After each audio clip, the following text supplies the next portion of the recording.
The story of XM808 starts 1963 in Sunnyvale, California. Now, the Army had previously played around with the 8x8 vehicles. For example, the T-55 gun motor carriage. It's an 8x8 tank destroyer, bogey at the front of 4 wheels, bogey at the back of 4 wheels. And that was based off of the Cook Interceptor. But Lockheed Missile and Space Company thought that they could do better, not only with independent bogies, but by a fully articulating vehicle. The result came out in 1965. It was a vehicle known as Twister. Now, this was simply a proof of concept mobility test bed vehicle, but it did prove to be able to go anywhere the tracked vehicles could go, as well as go there faster. Well, eventually this caught the attention of the Army, and TACOM put out a contract for 4 improved Twister type vehicles. One was going to be just an unarmored mobility test bed, one was going to be an open-topped armored vehicle, one a closed-topped armored vehicle, and one a swimming test vehicle. However, budget cuts hit and they had to cancel the open-topped armored vehicle program. But one of each of the 3 continued on to be built. July 1969, the first vehicle comes off the assembly line, and that was the swimmer test vehicle. The armored vehicle came out in September, and then November was the arrival of the mobility test bed. So capable were these vehicles that Lockheed Martin had to construct a special test course to try to run these things through their paces before they were delivered to the Army, so they could find out a couple of snags that were fixed beforehand. Early 1970, the XM808 arrives in Aberdeen Proving Grounds for safety tests. Once it passed the safety test, it was then shipped off to Fort Knox for actual testing. As mentioned, only the one XM808 was built in the armored form, and it is now here at the Fort Benning U.S. Army Armor and Cavalry Collection. And it's looking a little bit ratty because it spent 50 years outdoors. The first time it has ever come indoors was about 15 minutes ago. They were still putting this in place as I'm setting up the camera equipment, so now it is finally in a protected condition. And considering it spent so long outdoors, it's actually not in bad condition either. So anyway, without further ado, let's go around and see what makes this guy special. The vehicle is described as an articulated 8x8 vehicle of 2 aluminium hulls connected by a pivot and yoke structure. Each hull has its own drivetrain, which basically means it's 2 4x4s bolted together. Now, as we're going around, bear in mind that this was a concept vehicle. It was not designed for a service requirement like most other vehicles that I cover. This means that they made various decisions based more on the basis of economy than on the basis of whether or not it would truly fit a combat requirement. No combat requirement was set up for this vehicle. They're just testing it out to see what works and if the concept is worth further development. So, starting off with the front hull, as mentioned, the entire vehicle is aluminium, so it's a welded aluminium structure inside, and on the armored version, they have basically applique steel armor plate on the front. So it's both bolted on and there is adhesive as well. So the adhesive performs a couple of functions. It helps reduce a little bit of the spalling. There's a certain set thickness of the adhesive. It even helps with some of the sound deadening. But the notes do indicate that the bolts could be a problem in combat should the vehicle be hit. So obviously for a combat vehicle, instead of messing around with the welded interior, which was common to most other vehicles. So the other 808s were pretty much similar from the hull level, except without the applique steel. A real combat vehicle would have been made of welded steel to begin with. So that's your first difference. Inside the engine, the powertrain is a little bit offset. So the engine is located back here. The radiator and transmission are on the right-hand side. The shaft, I'll just put up a diagram. The shaft comes forward to a transfer case, comes over to the first differential. From the differential, it goes to 2 outboard stations for the wheels, and the third shaft comes back to the second differential for the second axle. Now, these differentials are not limited slip. They're regular differentials, which is a problem. But again, we have another case of the vehicle being designed for a concept road. When they first built this, it had limited slip differentials on the front hull as well. The problem was that during that testing at Lockheed's facility before they shipped it to Aberdeen, they realized that there was just so much pulse power, the torque was going in waves, that the differentials kept snapping. So there were 2 solutions. One was to install a thicker, more expensive limited slip differential, or the other one was thought it will just take some regular diffs, put those in, and we'll bear it in mind if we ever build a combat vehicle, we'll put the limited slip diffs up front. By and large, it didn't prove to be a problem in the testing process. There were some points where the vehicle would bog down and it would slip and the differential was not getting the traction. If that made a lot of difference, nobody knows, but of course, that's what physically happened in the testing and that's what is in the report. It got so far and the wheels started spinning. Couldn't be helped, they had a budget to meet for a concept vehicle. So now we move around to the wheels on the side. Okay, I'm going to start with the elephant in the room, which is that these wheels are not the same. Remember, I said this vehicle was put in here all of 15-20 minutes ago, and because these original wheels are so old and battered, what they had to do is they took some wheels for the V150. It turns out the lug pattern is the same, and they put those front and rear for the sake of moving it into position. They've jacked it up. Eventually they're going to get around, they still have them, they're going to pull off the V150 wheels and put back the original wheels, which are back here. Now these are 18-24 ply, 45-inch diameter with self-cleaning treads. And you'll see immediately it is much wider than a V150 wheel. Something else that is a little bit unique about this tire is that the tire pressure is all of 4 psi at the front. Now, and remember, generally speaking, on a wheeled vehicle, ground pressure equals the tire pressure. Now there's a quirk with this. So for example, the sidewalls here add a little bit of extra strength. So the actual ground pressure in testing for this 4 psi tire was 5 psi. And yeah, they don't make them anymore, apparently. So that's why they had to use the V150. And sadly, they are in a bit of a ragged shape, but it's on jack, so it'll look fine for the rest of this vehicle's career as a monument to science. Only the front wheels were steered.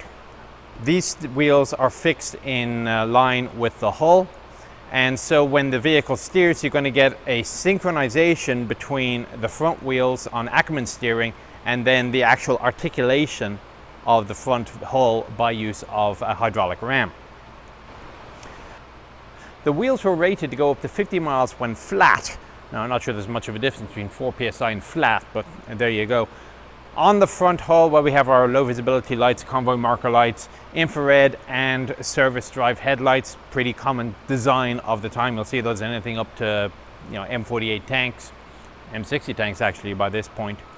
And then you get to the pivot yoke structure. So this is your pivot point for the pivot yoke system. If you consider this to be like the forks on a bicycle, you won't be far off. The weight of the vehicle is split about 60-40, and the 40% is at the front hull. So it comes across this cross beam here to each side of the front hull. The weight is then taken by the shaft, which angles slightly forward and hooks into a pivot point, more or less in the middle of the front hull. It's not a full axle, it's just a hinge on each side. And this is your pivot point purely for pitch. So the front bogie will raise in pitch up to 35 degrees and it will go down in pitch 27. Now you will have noticed that the most furthest forward thing on the vehicle is actually the wheel, which technically means this has an angle of approach of 90 degrees. In actuality, it could only cross maybe a 3-foot wall. But it does mean also that if you're going down a cliff or a near cliff, you can still make it because the wheels are the first thing that will hit. Alright, so this is where is the roll and the yaw. And bear in mind the entire weight of this vehicle, 40% of the 10 tons is coming through this one joint here. Roll is up to 30 degrees. You can see a little rubber bump stop down here, and that is your pivoting left and right. And then for yaw, for steering the vehicle, there is a single hydraulic ram on the left hand side. And again, you can see a little rubber bump stop here for when it gets too far to the left. Now steering, as mentioned, is a combination of the front wheels and the hydraulics. So the front wheels, the inside wheel when turning, would be up to 19 degrees of deflection. Then you add the articulation of the vehicle itself. Originally that was 35 degrees. However, there was a breakage and a field repair kit that a little bit stronger was sent out, but again, they did it sort of on the cheap, so it actually limited the articulation to only about 21.5 degrees from that point on. Presumably that is the modification currently in place on the vehicle. I can't imagine why they would have spent the money to change it back again. The manual is not specific, or at least the test report is not specific as to what happens when you turn the steering wheel and the vehicle is stationary. However, there is a note that the low speed steering response was sufficiently poor that they had to upgrade the hydraulics from 9 psi to 13 psi to make it more controllable. So the implication is that there is an actual curvature and dragging of the wheels if you're completely stationary and attempt to turn the wheel. So we continue walking back. I count 6 layers of laminate inside the glass here, and you got a minute, you got pretty good vision. Radio antenna, horn. We are fairly sure this is the fuel filler port, but we can't open it. Fire extinguisher handle, and then you go a little bit further back. By the way, the only driver's door per se is the hatch up on the top. Indicators. Oh, the rear tires, they are 6 psi with a ground pressure of 8. When you come around the back, regular taillights, stowage bin, cooling air intake, rear windows, and then a simple swing open rear door. See a couple of tow hooks, electrical connector down here. So it is in surprisingly good condition considering how long it has been in storage. Outdoor storage. Well, obviously the hinges need a bit of work.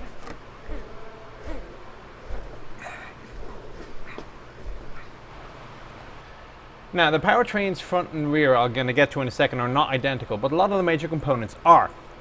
Both engines and both transmissions are the same. The engines are Chrysler H440s, that's a 291 horsepower V8, 440 cubic inches, also puts out about 400 foot-pounds of torque. Power comes back into a transfer case, 4 gears to transfer the power sideways. Again, front and rear have the same. Then it goes forward into the same Allison transmission. It is a 6-speed transmission. And then from the transmission, it goes forward again to another transfer case where it goes towards the center of the vehicle. Now, both transmissions actually change on their own, but for whatever way the vehicle was designed, it turned out that they changed within a fraction of a second of each other anyway, so there was never any problem. Other things you see, it looks like we have an oil header tank, we got the radiator. Now this one is mounted at 45 degrees because you have a bit more room in the hull, but the front radiator is mounted fully flat, but could rotate up if you lifted up the engine deck. The engine deck, by the way, is completely bolted in, and that's why I haven't opened it. But I don't need to because it's basically the same. Then things start getting different. I already mentioned how the front hull, after it goes from the transfer case back to the middle, it comes back into a differential and then gets split 3 ways, 2 wheels and then the rear axle.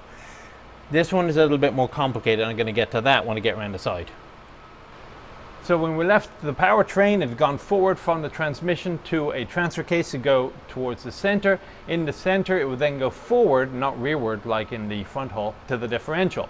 This differential is a limited slip differential. It turned out that whatever the stresses were, they weren't so bad on the main hull. From there, you go outwards, the 2 drive shafts. Each drive shaft has a disc brake. Now there are 6 disc brakes on the vehicle, 1 for each drive shaft on the rear hull and 1 for each individual wheel on the front hull. Then, once you go past the disc brakes, you then go into the trailing arms. So you can just see the trailing arms come down at an angle, and this transfers the power down to the main suspension units. Now to do this, there are 3 cogs. It's a hollow trailing arm. It comes down to the level of the pivot point. There's a shaft which comes from the trailing arm to the walking beam. So this is a walking beam suspension. From here, there are then 4 cogs forward and 4 cogs rearward. Actually, no, wrong. 3 cogs forward and 3 cogs rearward to transfer the power within the walking beam. Again, it's a hollow walking beam, to the axles. When it gets to the axles, there is a final reduction somewhere, and then you get the power to the wheels. You might think all this causes a little bit of resistance. It does. you'd use 60 horsepower on the rear engine just to overcome the resistance of the powertrain and the accessories. You lose 40 horsepower on the front hull because it's not quite as insane. So that's a catch. The other catch is, as a result, fuel economy on this thing was abysmal. You were doing well to get 2 miles to the gallon, and that was on the roads. Combined fuel economy was 1.7 miles to the gallon. That's at 40% cross country. For comparison, the M113, 2.6 miles to the gallon. So this is pretty abysmal. The fuel tank is 84 gallons, well, we saw the entry point earlier, and it's in the crew compartment, which also, of course, means that you need to have piping going forward to the front hull for the fuel. Other controls, you have the accelerator cable goes to the front hull, and presumably something for the transmission, although I have to say I didn't actually see it in the manual. So as you come up then to the top hull, stowage bin at the back, the exhaust pipe is deflected upwards. This appears to be another stowage bin. Unfortunately, they've spot welded the things in place. The one on the far side, I note, has piping and a little exhaust pipe, which I think indicates a personnel heater, but I haven't seen it in the manual. Again, windows, fantastic, you can see out. And then this brings us past another indicator to the observer scout's door. Well, that's what it's officially called. So you crank down, it's stuck in place, but it does swing open and I can climb in.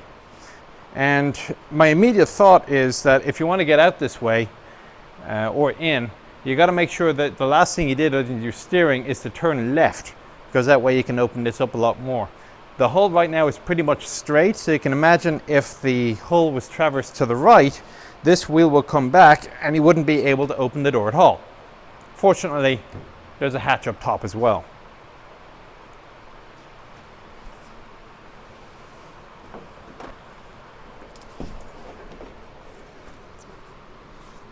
Not easy.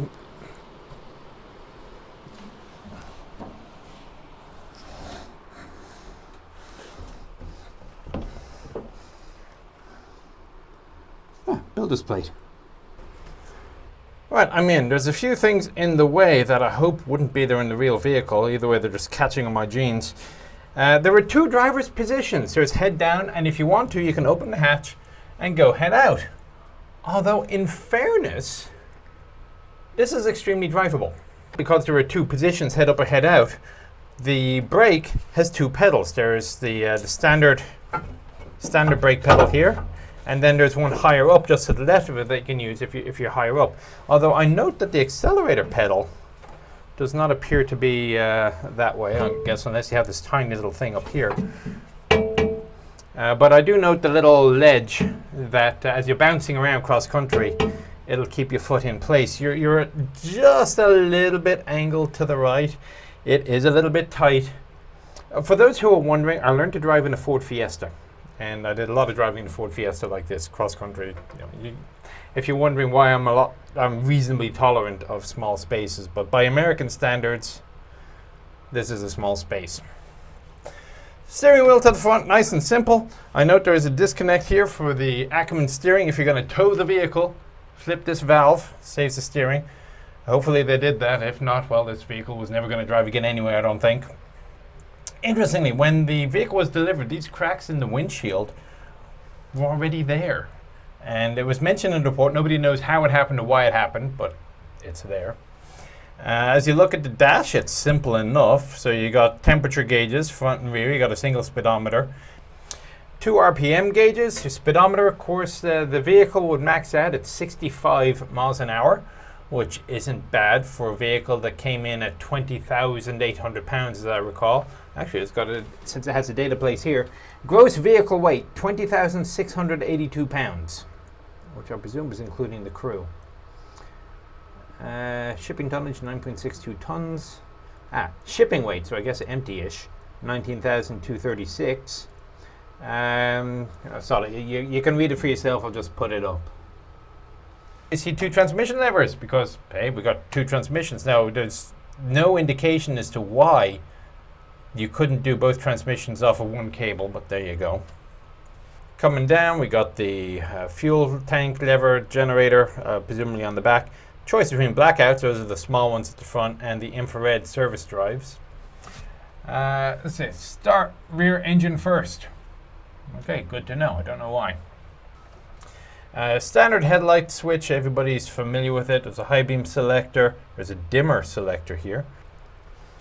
Initially, the accelerator pedal was a physical cable that ran forward and rear, but they eventually realized it wasn't working well, and they needed to convert it to a hydraulic system. There's not really much else to be said. I mean, you can see reasonably well out of the vehicle. Yeah, I see. Oh, that's interesting. I wonder what that is. Yeah, I see the fuel fill comes down and back behind me. The 0 to 60 time was 25.9, and it would do the quarter mile, for those who are interested, in 23.4, crossing the line at 56 miles an hour, which I'm sure there was a lot of volunteers who said, oh, we got to test that again and again, just to make sure. Braking was 60 to 0 in 300 feet or less, actually 298. But the brakes weren't particularly strong, so after a couple of goes at that, the brakes exploded. So there was a note in the test report saying, you know, we need stronger brakes if this ever entered service. When it came to the actual driving experience, the report notes that, well, firstly, you have to train people very carefully and very slowly because of the, quote, unique characteristics of the vehicle. But once you figured it out, apparently the drivers really liked it. So steering was very precise, it was very low effort, at least once they increased the pressure on the hydraulic ram. Very easy to steer. It had a tendency of understeering when you went into a turn, not least because most of your weight is on the rear hull, which is always pointing straight forward, and you only had the two-wheel steering and a little bit of yaw from the hydraulics. Once you got turning, then the vehicle had a tendency to oversteer, which, if you've ever done it, is a lot of fun. So I can only imagine people careening across country, oversteering this vehicle. They really liked. The only complaint that they had was it was ungodly loud and you needed to wear hearing protection. And eventually they installed an intercom system. The test report says it needs one. I guess they put one in because I see the J boxes scattered around. To his right, I'm not going to sit in it because it's just a chair, the Observer Scout. And there was originally some contemplation given to making him fully parallel with the driver, but they didn't see a point. It seemed to just be excessive space. And by putting him a bit further back, it was a lot easier for him to dismount the vehicle. So next stop, the commander's position. Okay, so you come into the TC's compartment. I strongly suspect you just get in through the hatch. I do think that you can fold forward the Observer Scout seat, but it's frozen in place if it is possible to do so. Either way, getting in hatch is probably a lot simpler. It's considering you're getting thrown around, there's a lot of things that you can hurt yourself on. I think that is my single biggest worry. It's not that you're uncomfortable, it's that this is a fast off-road vehicle, and there is a lot of things in here that you can break your nose on. On the right hand side I see a radio rack, a bit of stowage. I see the spare, the external power port for jump starting or slave starting, whatever you call them these days. So the seat has a backrest, amazingly enough. The cupola, again, this is just saving money, let's get what we have. The cupola is the M27 that comes right off of the M114A1. So it came with the HS820, it's the M139 in American service, Hispana Suiza, and it was never well regarded by the US. And to aim it, it is a fully hydraulic turret. So you have a set of Cadillacs here that you can spin left, right, and elevate up and down. The catch is that the sight is outside. It's fixed next to, it's actually attached, you bolt it on, next to the gun. And it's either a daylight sight, a by-7, or the night sight is the NV2A. And if it gets dark, you just bolt the other one on. So you're kind of sticking your head out, aiming through the physical sight, like a rifle, a huge rifle optic, and you're controlling with the hydraulics down here. Ammunition capacity on the right-hand side, as I recall, is 75 rounds of 20 millimeter. Now, it's not a dual feed system. The ammunition belts were alternating between AP and HE, so you'd fire both, and hopefully the ballistics were the same. The AP round was rated for about 47 millimeters at 100 meters, or so to 30 degrees, or 28 millimeters at 800. Now, there were quite a few selections here for the fire type. So you could fire single shot, 5-round burst, or full auto. And the rate of fire was selectable.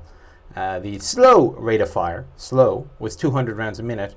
And the high rate of fire was full cyclic, and that was between 850 and 1,000 and something rounds per minute. It's pretty insane, especially considering you only have those 75 rounds ready to go mounted outside. A total of about 400 rounds will be stowed around the vehicle. That's basically anything I can say about this this commander's position. So I cannot get out the hatch, so yeah, that's not happening. Oh, a wasp nest. Well, again, this vehicle was outside for God knows how long. Yeah, so I guess I'll just get out and close up the old-fashioned way. So what was the end result of this experiment? Well, firstly, it was faster and with a better ride than anything else the Army put up against it. It would even go places the Gamma Go couldn't go. On the other hand, there were places that the M113 wouldn't get stuck, but this did, particularly in particularly loose soil or mud hills. But there's no way of knowing really whether that was the fault of the fact that they didn't have limited slip differentials, or if it was just an inherent design issue. Fuel economy, as mentioned, was pretty horrible. There was some consideration given to putting diesels instead of the petrol engines, but that would have added over 1/4 ton to the weight, and it was wondered whether or not that would affect the mobility. Reliability was absolutely awful. So you had an average mean time between failures of 5.5 hours of operation. By way of comparison, an M60 tank was running in about 11.5 and a Gamma Goat at 35. When it was down, it took a long time to repair, not least because most of the things that broke tended to be under the engines. So you had to pull the engines out to get whatever it was that needed fixing. For every hour of running time, you had 2 2/3 man-hours of maintenance. By way of comparison, you expected to get 0.9 of an hour for an M60 and about half an hour at worst for a wheeled vehicle, and somewhere less than 0.1 of an hour of maintenance for every hour of running time. In the end, though, of course, this is only a proof of concept vehicle. All they wanted to see was whether or not they could get a vehicle that could run quickly and well off-road, and in that they succeeded. There was, of course, no future for this vehicle, and no others were ever built. Lockheed did revisit the concept with the XM808 wheeled, also known as the 806. It was the entrant for the Armored Scout and Reconnaissance Vehicle program. It did not do anywhere near as well. So that's it. I hope you found the tour interesting and informative. Thanks to the US Army's Armor and Cavalry collection for letting me roam around, and also to the Patreons who have funded this trip out here for me to film it for you. So that said, take care, and I'll talk to you on the next one.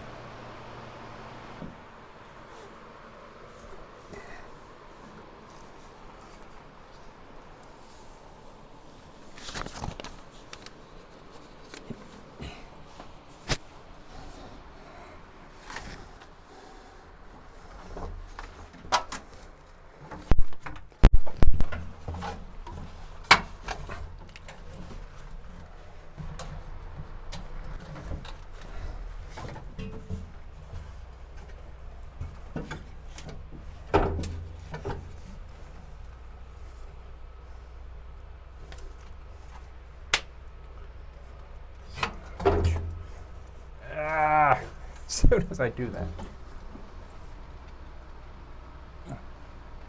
Okay.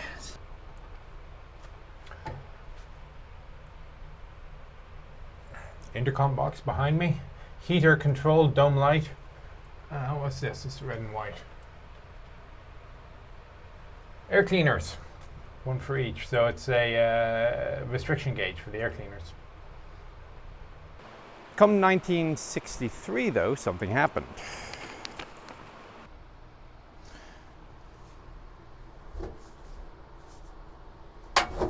Let's worm my way in here.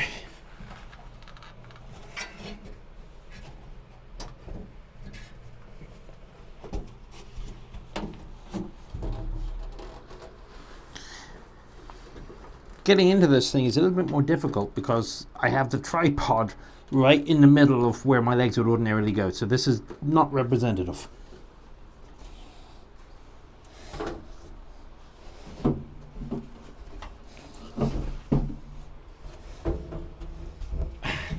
And I also have a very large audio recorder. What the hell? You can't get in. Does the seat fold forward? No. Oh, hang on. What's this?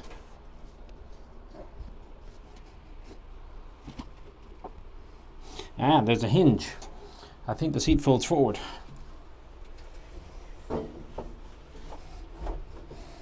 Unfortunately, I can't get the damn thing to open.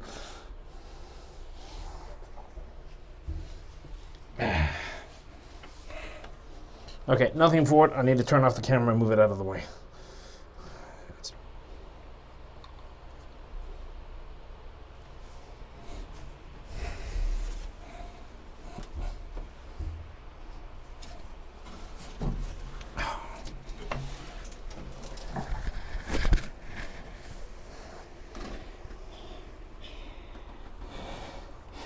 I wonder if the hatch works.